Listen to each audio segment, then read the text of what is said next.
Bienvenidos a Noticiero Fraude a la Orden. En este especial informativo, exploraremos los temas más relevantes y urgentes relacionados con el fraude que afecta a nuestra sociedad. Acompáñenos en esta profunda investigación que revela la corrupción y los engaños que han estado operando a la vista de todos, pero que muchos prefieren ignorar. Manténgase atento mientras desglosamos cada aspecto de esta preocupante situación.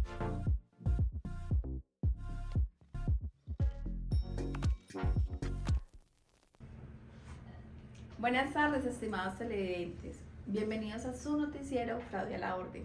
Hoy en nuestro segmento de Economía y Finanzas hablaremos de uno de los mayores escándalos financieros en la historia de Estados Unidos, el caso de Enron. Una historia de éxito, pero también de ambición desmedida y colapso corporativo que cambió para siempre la regulación empresarial en Norteamérica, especialmente en Estados Unidos. Enron pasó de ser el gigante energético a un símbolo de fraude corporativo. Y cuidado, hoy en día se estudia en todas las universidades como uno de los mayores casos de fraude y de auditorías forenses. Nacida como una empresa dedicada al gas natural y a la operación de gasoductos en Estados Unidos, especialmente en Houston y Texas, Enron transformó la década de los 90 en una compañía de comercio de materias primas. Su rápido crecimiento y su aparente innovación llevaron a considerarlos como unas compañías más prometedoras de todo el país. En la década o en los años 2000, sus acciones alcanzaron el precio récord, más o menos $90 por acción. Todo parecía que esta empresa era una historia de éxito rotundo, pero la realidad era otra. Lo que el público no sabía, y tampoco sus inversionistas, era que la empresa estaba utilizando prácticas contables poco éticas, esto con el fin de ocultar pérdidas millonarias. Enron manipulaba sus estados financieros con el fin de mantener artificialmente el valor de sus acciones, un engaño que no iba a tardar en salir a la luz. En el año 2001 comienzan a aparecer las primeras señales de alerta. Las cifras reportadas por esta empresa se mostraban erráticas, inconsistentes, con un supuesto éxito financiero que realmente no existía. La confianza de los inversionistas comenzó a desvanecerse y las agencias de calificación empezaron a bajar el crédito de la compañía y a calificarlas con un riesgo más alto. Al verse acorralada, Enron admitió públicamente que sus estados financieros eran incorrectos y que había estado ocultando estas pérdidas durante años. En ese momento la magnitud del fraude se hizo tan evidente que la empresa ya tenía activos por 60 millones, pero lo más grave era que tenía también pasivos por más de cientos de millones de dólares. Finalmente, en diciembre del 2001, Enron se declaró oficialmente en quiebra, pues las acciones que anteriormente costaban $90 pasaron a valer solamente 12 centavos de dólares por unidad. Este escándalo no solo arrastró a miles de inversionistas a la ruina, sino que también desencadenó consecuencias legales históricas en Estados Unidos. Varios ejecutivos de Enron fueron juzgados y condenados, y como respuesta directa a este caso, el Congreso de la República de Estados Unidos aprobó una nueva ley, la Ley Sarbanes-Oxley, que reformó radicalmente la forma en que las empresas debían cotizar en bolsa y que debían entregar su información financiera al Estado. Hoy el nombre de Enron es sinónimo de mala gestión, corrupción corporativa y fraude contable.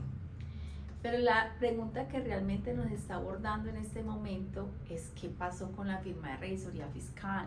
¿Quiénes eran? ¿Por qué no informaron lo que estaba pasando dentro de Enron? Para contestar todas estas preguntas, vamos a entrar en detalle con nuestra corresponsal Jessica Cantillo, quien nos acompaña desde la ciudad de Yopal con toda la información. Bienvenida, Jessica. Gracias, compañeros en estudio. Nos encontramos en Yopal, pero con la mirada puesta en uno de los escándalos financieros más importantes del siglo XXI. Hoy hablaremos de Arthur Andersen, la firma encargada de auditar los estados financieros de Enron, una compañía llamada By5, es decir, una de las 5 firmas de auditorías más grandes y respetadas en el mundo. Firma que cayó en el 2021 dejando a grandes inversores en la ruina.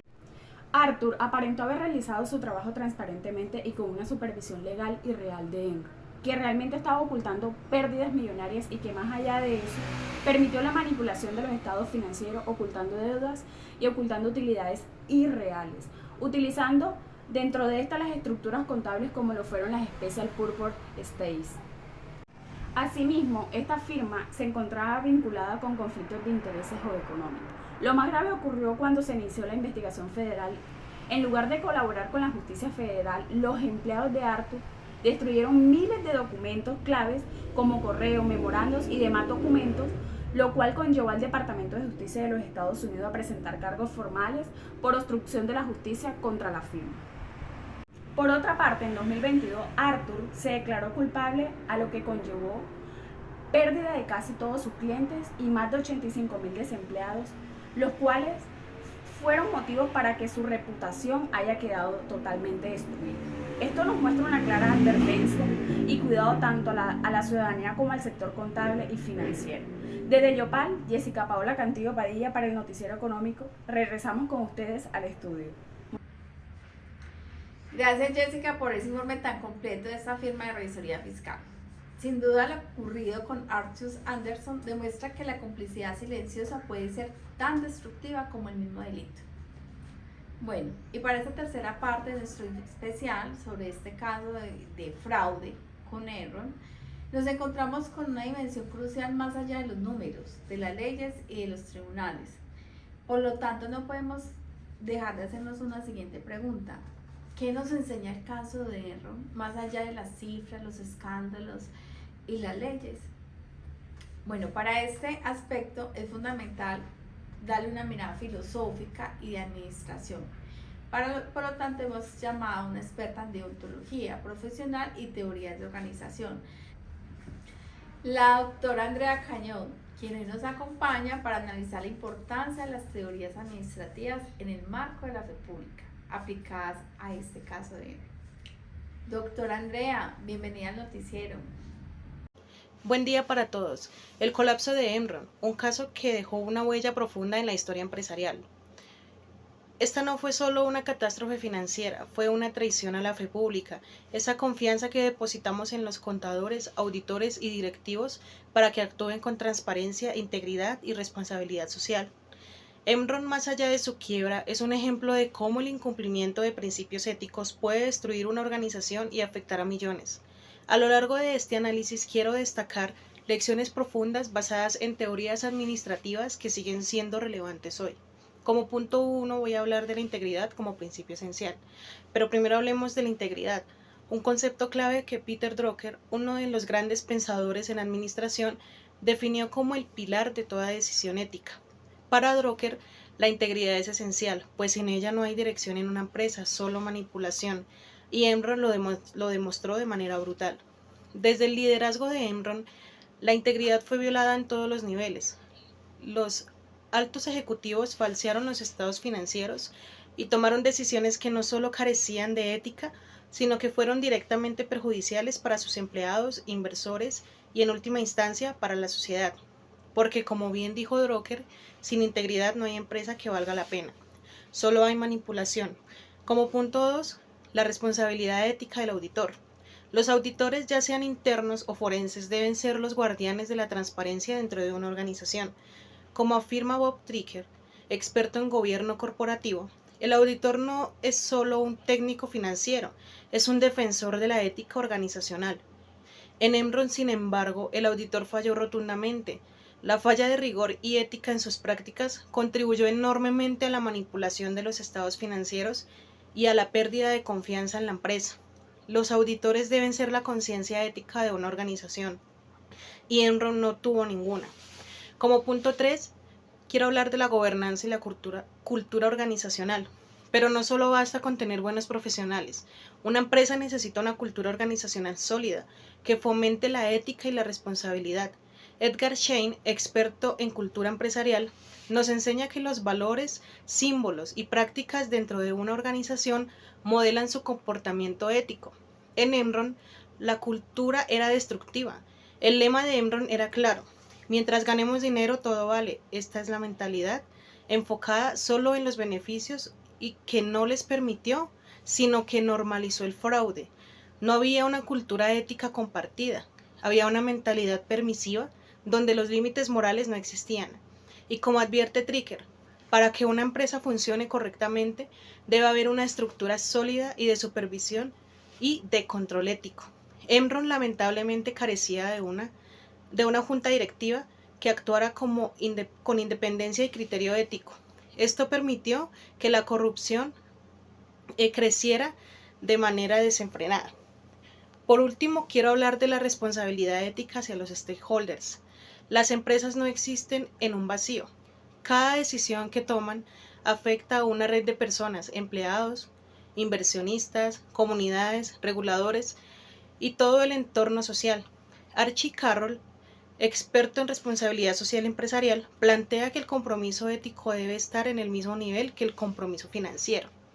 Enron, en cambio, priorizó lo económico sobre todo lo demás. Violó la ley, ignoró los principios éticos y nunca pensó en las consecuencias sociales de sus acciones. El resultado fue la pérdida total de confianza por parte de todos los involucrados, empleados, inversionistas, gobierno y sociedad. Para concluir, quiero dejar una reflexión importante. La fe pública, esa confianza que los ciudadanos depositan en las organizaciones, no se hereda, se construye y se protege con acciones concretas. Los profesionales del área contable y los auditores tienen la responsabilidad de cuidar esa confianza a toda costa. El caso de Enron nos demuestra que cuando los líderes, los auditores y las estructuras de control fallan en aplicar principios como los de Drucker, Shane, Carroll y Tricker, la organización no solo pierde su rumbo, sino que se convierte en una amenaza para todos. Y esto es algo que no podemos permitir. La ética debe ser siempre nuestro norte y que guíe siempre nuestras decisiones.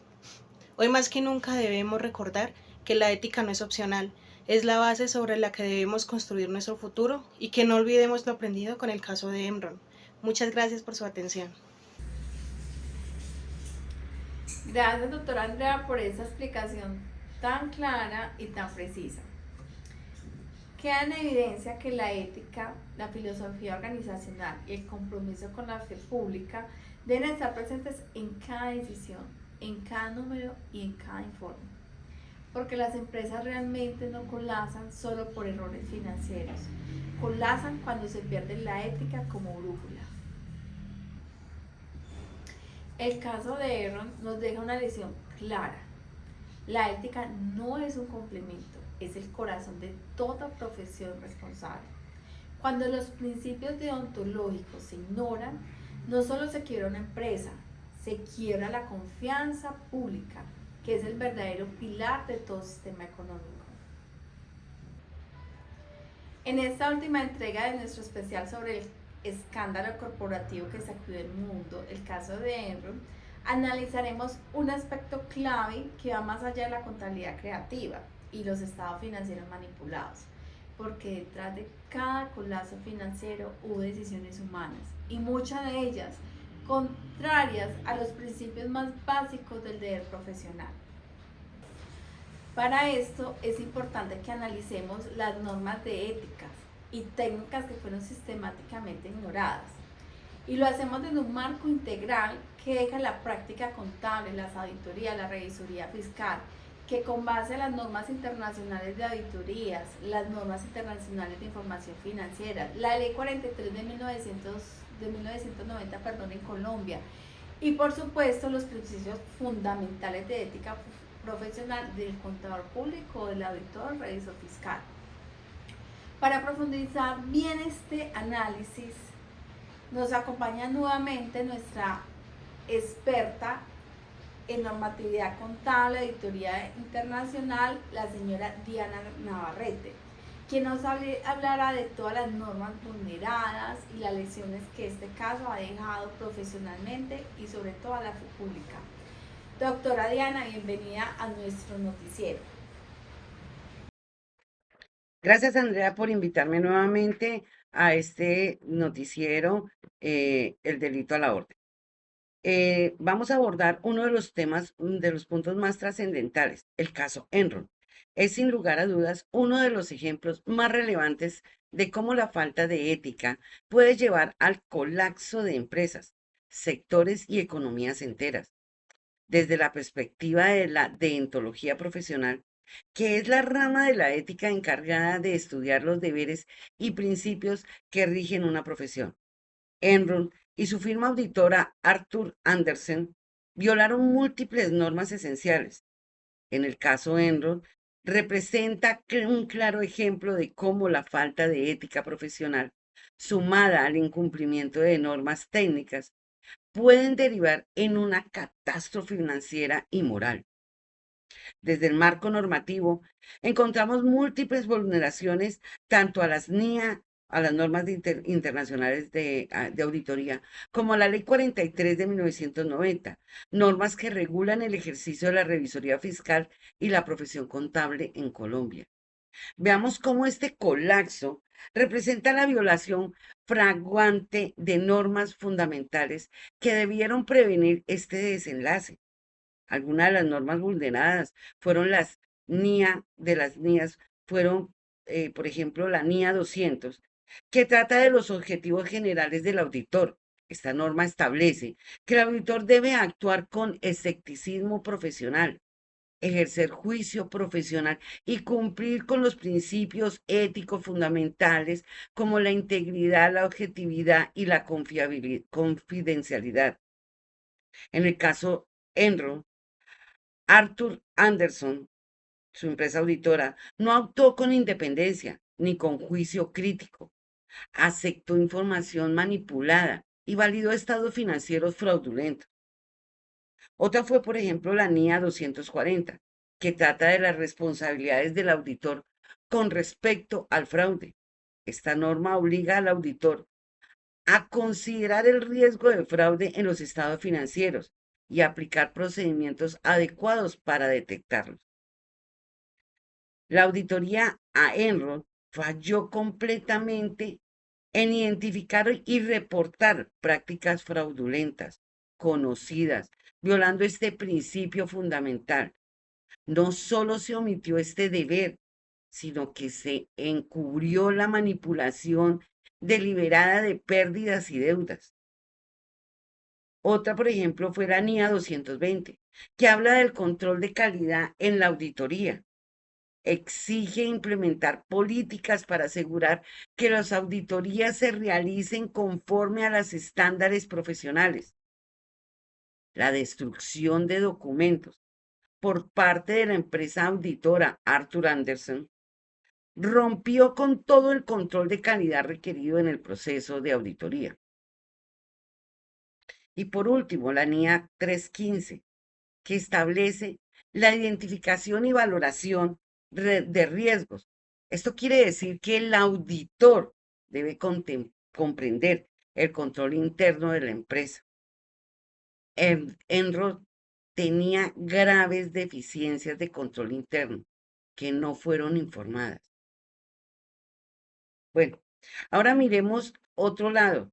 También fueron vulneradas las normas de IESBA, las NIF y las IFRS, como las NIF conceptual, framework, que es la presentación fiel, lo que establece que donde se debe determinar que los estados financieros deben presentarse de manera fiel, clara, completa la situación económica de la entidad.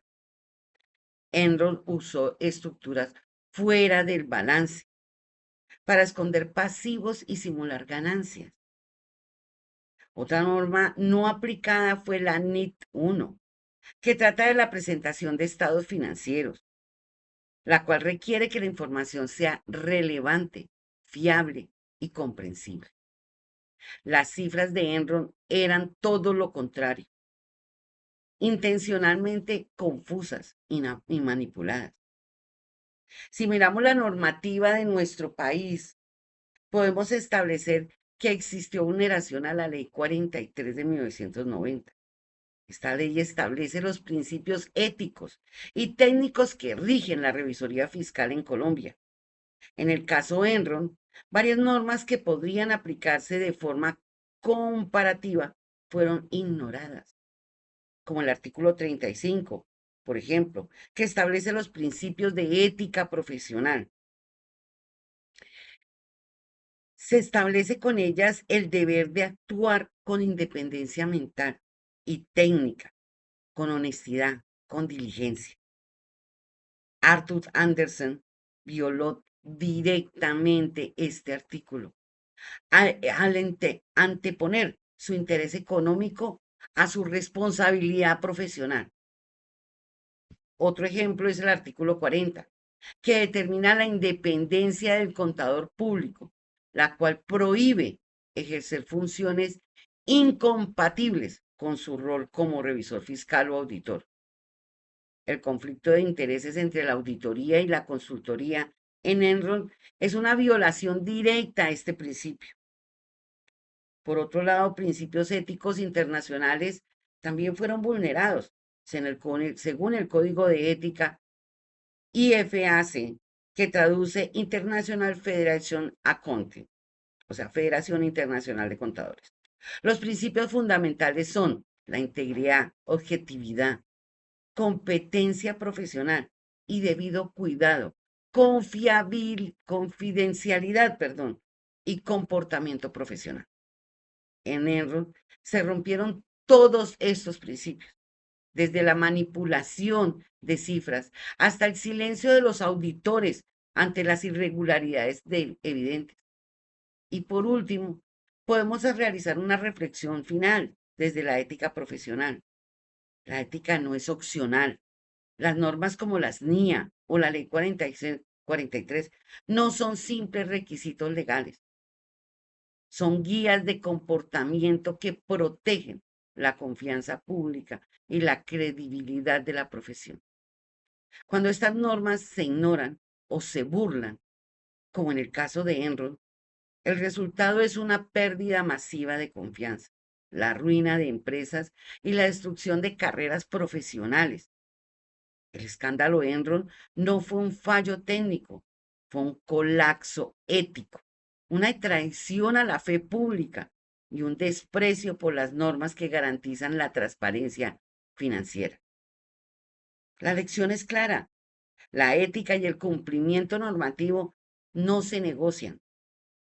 Profesionalmente, este caso nos recuerda claramente que las NIF y las NIA no son guías opcionales, son marcos que protegen la confianza pública.